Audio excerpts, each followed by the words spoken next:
کامیابی کا معیار صورت پر اللہ نے نہیں رکھا، بلکہ کامیابی کا معیار سیرت پر رکھا ہے۔ صورت تو کوئی بندہ کسی کی نہیں اختیار کر سکتا، البتہ سیرت جو ہے وہ بندہ اختیار کر سکتا ہے، اور وہ بندے کے اختیار میں ہے۔ اگر بات صورت کی ہوتی تو ایک طرف بلال حبشی رضی اللہ تعالی عنہ ہیں، اور دوسرے طرف آپ صلی اللہ علیہ وسلم کے سگے چچا ہیں۔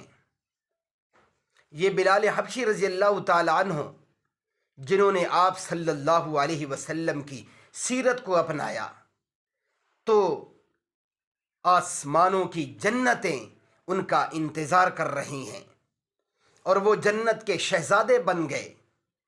اور جنہوں نے سیرت کو نہیں اپنایا وہ آپ صلی اللہ علیہ وسلم کے قریبی تھے، رشتہ دار تھے، عزیز تھے، لیکن وہ ہمیشہ ہمیشہ کے لیے ناکام ہو گئے۔